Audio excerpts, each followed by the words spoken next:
In 1347, a disease arrived in Europe that would kill so many people so quickly that entire villages were left empty. Fields went unharvested, churches filled with bodies.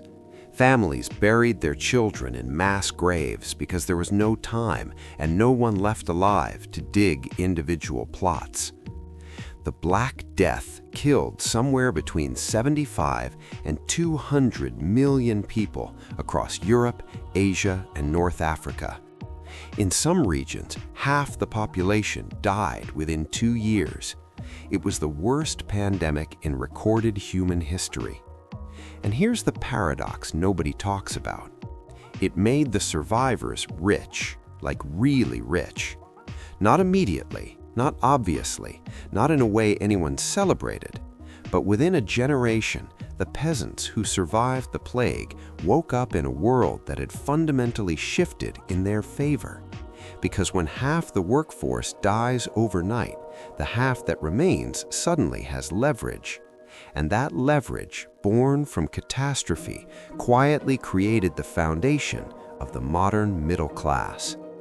This is the story of how apocalypse accidentally built upward mobility.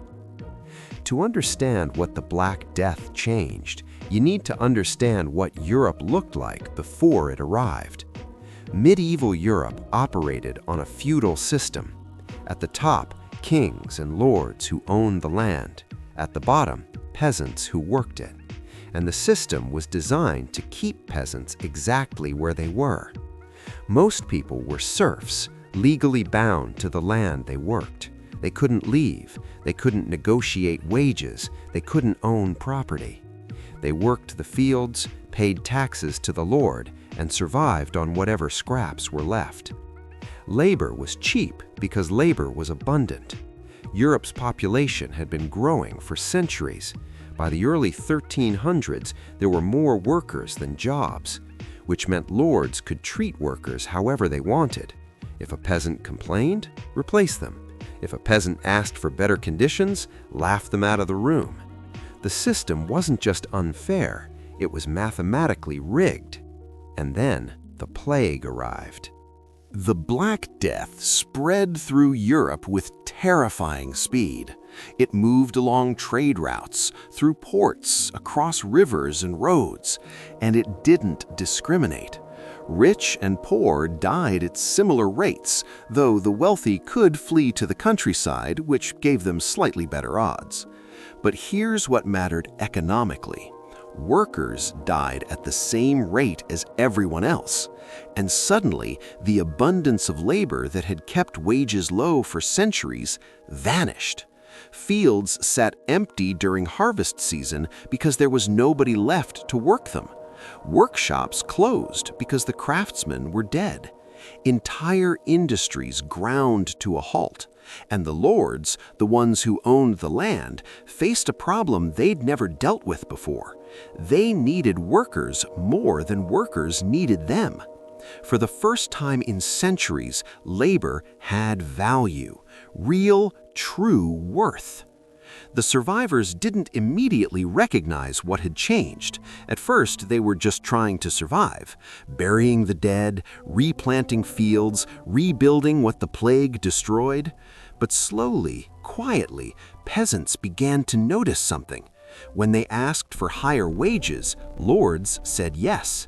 When they demanded better food, better housing, better treatment, lords negotiated, because the alternative was watching their crops rot in the ground. This was unthinkable in pre-plague Europe, but post-plague, it was reality.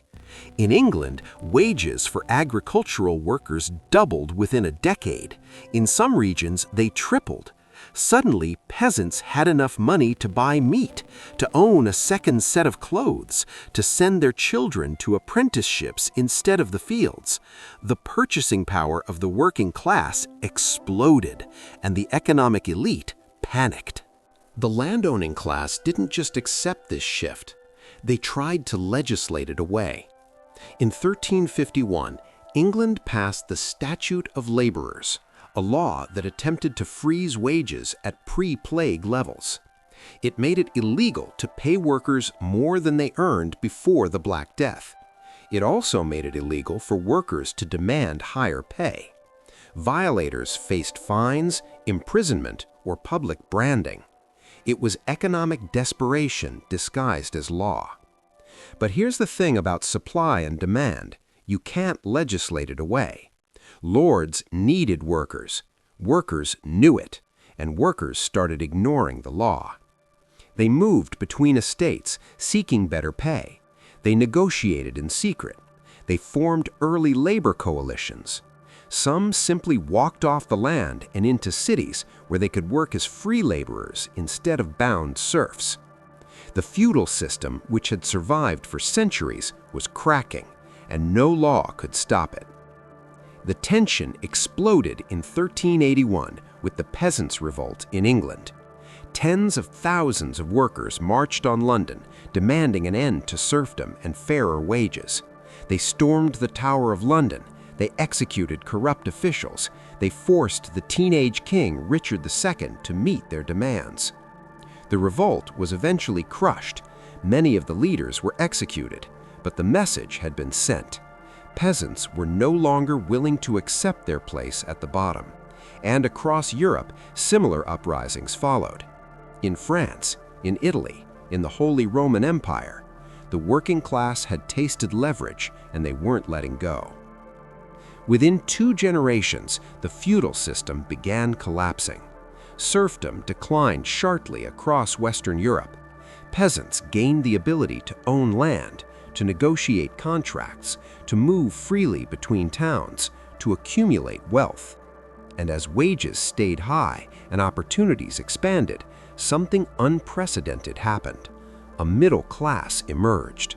Not aristocrats, not peasants, but skilled workers, merchants, and tradespeople who could afford property, education, and social mobility. Blacksmiths, bakers, weavers, builders, people who would have spent their entire lives in poverty under the old system suddenly had options. Their children could become apprentices instead of field laborers. They could invest in businesses. They could buy homes. The economic structure of Europe had fundamentally changed, and it happened because the plague destroyed the one thing that kept the feudal system alive: an oversupply of desperate workers. Here's the uncomfortable truth. The Black Death was a humanitarian catastrophe. Millions of people died in agony. Families were destroyed. Entire communities were erased. Nobody should ever celebrate that.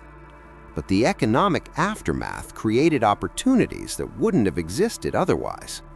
Pre-plague Europe was locked in a rigid hierarchy that had lasted centuries. Post-plague Europe was forced to rebuild, and the survivors rebuilt it with more power in their hands. The tragedy didn't cause progress in a moral sense, but it created the conditions where progress became possible. Because when the old power structures collapsed, new ones emerged, and some of those new structures were fairer than what came before. The Black Death didn't create the modern middle class because people wanted it to. It created it because the survivors had no other choice. When half the workforce disappears, the remaining half suddenly has leverage. When lords can't replace workers, workers can demand better treatment. When laws try to suppress wages, but fields still need harvesting, economics wins. The feudal system survived for centuries because it was mathematically stable. The plague made it mathematically impossible. And in the rubble of that collapse, something new grew. A society where labor had value, where workers could negotiate, where mobility, social, economic, and geographic, became possible. The modern middle class didn't emerge from enlightenment or revolution. It emerged from catastrophe. And that's the paradox nobody teaches in history class. Sometimes the worst disasters in human history create opportunities the old system would have never allowed. Not because tragedy is good, but because the structures that kept people trapped finally broke. If you enjoyed this recap of how the Black Death changed the economy, Drop a like and subscribe for more. Stay infinite.